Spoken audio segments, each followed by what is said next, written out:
के लिए हम आतंकवाद से लड़ते रहे, देश की सुरक्षा करने के लिए हम माओवाद से लड़ते रहे, नक्सलवाद से लड़ते रहे, लेकिन हमें पता ही नहीं चला कि हमारे लिए, देश के लिए सबसे ज्यादा खतरा उन आतंकवादियों से नहीं, उन नक्सलवादियों से नहीं, हमारे देश के लिए सबसे ज्यादा खतरा उन गद्दारों से है, उन देशद्रोहियों से है, जो भारत मुर्दाबाद के नारे लगाते हैं, जो हमारे देश में रहते हुए भी तिरंगे को जलाते हैं।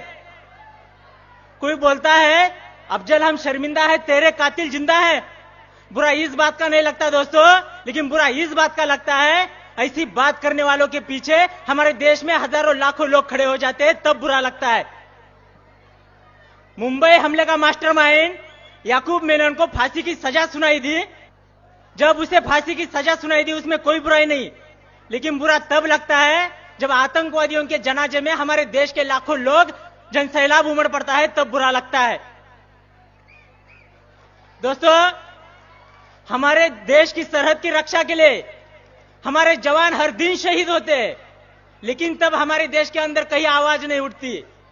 लेकिन जब हिंदुस्तान की सेना पाकिस्तान में जाकर सर्जिकल स्ट्राइक करती है, तब वही हमारे देश के हजारों लोग हमारे सेना के पास सर्जिकल स्ट्राइक के सबूत मांगते हैं, तब बुरा लगता है।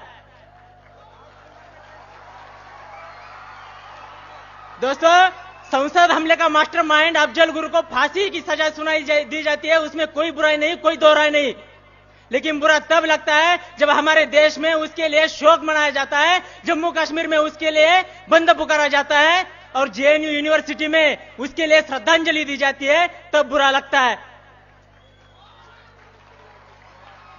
दोस्तों, और कोई हमें सिखाने की बात करता है कि वंदे मातरम बोलना संविधान में कहां लिखा है, राष्ट्रगान के लिए खड़ा होना संविधान में कहां लिखा है। उनको मैं बताना चाहता हूं, संविधान में चड्डी पहनना कहां लिखा है, फिर भी तो आप पहनते हो। कोई बोलता है हम भारत माता की जय नहीं बोलेंगे। मैं उनको चेतावनी देना चाहता हूं, अगर इस देश में रहना होगा भारत माता की जय कहना होगा।